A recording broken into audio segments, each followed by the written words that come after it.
Dear students, the topic we are going to learn today is related to nature and its beautiful elements. Everything that we see around us is beautiful. Everything is beauty, but not everyone sees it because beauty lies in the eyes of the beholder. Smile, you are beautiful. Will be with the same phrase or the saying that is the title of the poem of chapter number 4.1, A Thing of Beauty is a Joy Forever. This poem is written by the famous poet John Keats and it is taken from his longer poem Endymion, which is considered to be an epic poem.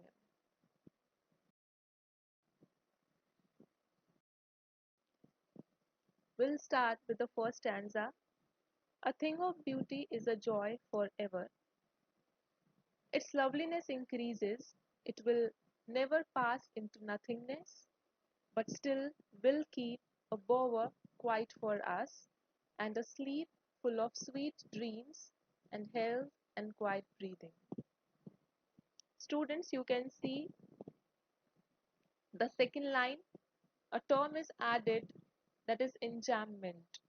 It is a poetic device where the sentence continues to the next line, and we will see the more example of the same. As you can see, the continuation goes to the next line of the line, it will never pass into nothingness. And also will come to this highlighted term later. So in the first stanza, the poet says that beauty stays forever. It never fades away, rather, it increases with the passing time. The perception of the poet regarding beauty is that it never goes off with the passing time. For the poet, beauty is like a beautiful shady tree under whose shade all the creatures can sleep peacefully and enjoy good health. So, I'm sure you must have imagined or visualized the term quiet bower or bower quiet, that is shade under tree. That is the highlighted terms are imagery. The terms the as a poetic device poet uses for us to imagine or to visualize. Now we'll turn to the next stanza. Therefore, on every morrow, we are weaving a flowery band to bind us to the earth. Spite of despondence, of the inhuman dearth, of noble natures, of the gloomy days, of all the unhealthy and over darkened ways, made for our searching, yes, in spite of all, some shape of beauty moves away the pall. The continuation of the sentence is or line is in the next stanza. We'll come to that later. The poet says that every day it is the beauty which fills us with the spirit to live. It is the beauty which builds the desire in us to live, though there are sad moments and cruel people around us.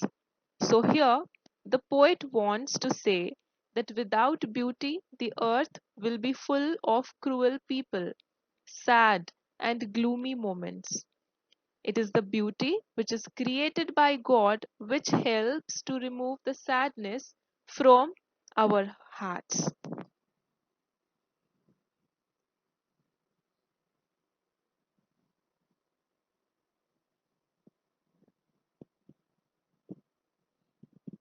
On the right hand side, we have the meanings of few difficult words and terms as well as the poetic devices which we'll come to know in detail later. So the poem has various figures of speech. Epigram is the title itself, which is a saying, a phrase, a well known phrase. A thing of beauty is a joy forever. Climax, inversion, metaphor, alliteration, transferred epithet, tautology, anaphora, personification. The rhyme scheme is A, B, B, C, C, and so on. The poem is written in rhyming couplets, that is in iambic pentameter.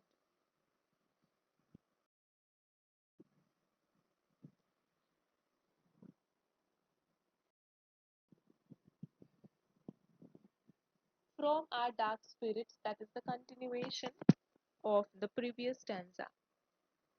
Such the sun, the moon, trees old and young, sprouting a shady boon for simple sheep, and such are daffodils, with the green world they live in, and clear rills that for themselves a cooling covert make against the hot season, the mid forest break. The poet says, with the green world they live in,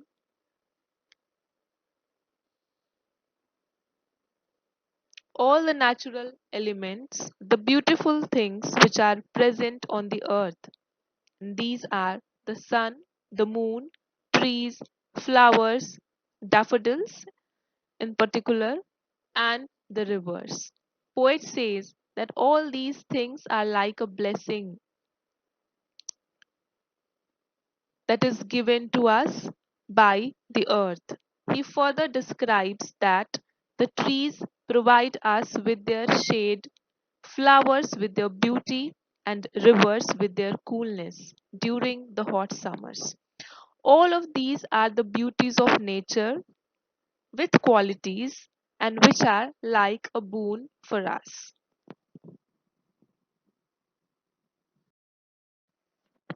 The poet further carries on with the description of the more beautiful things present on earth, rich with a sprinkling of fair musk rose blooms, and such too is the grandeur of the dooms we have imagined for the mighty dead, such as the beautiful musk roses which have such a nice fragrance. Then he describes the tales of the mighty warriors who laid their lives for their countries or for humanity. The meaning of few difficult terms as well as the poetic devices such as alliteration, climax, antithesis, metonymy, inversion.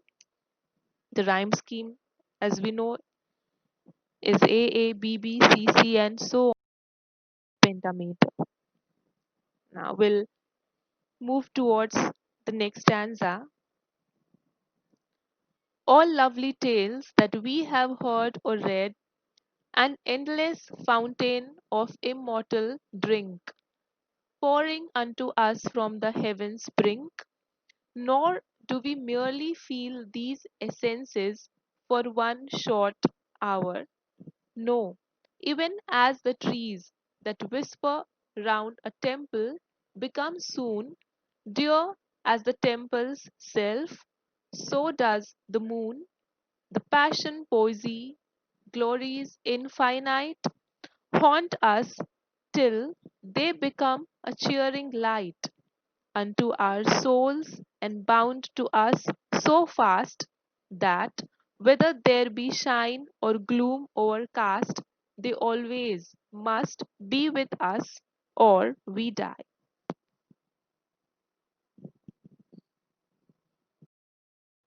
The poet says that all these beautiful things are the gifts from God for all of us.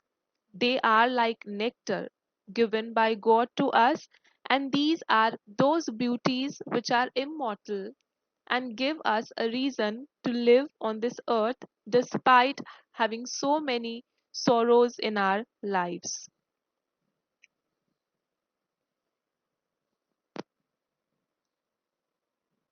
To the right side are the meanings of few difficult terms, along with the poetic devices, metaphor, personification, alliteration, anticlimax, personification, antithesis, along with the rhyme scheme.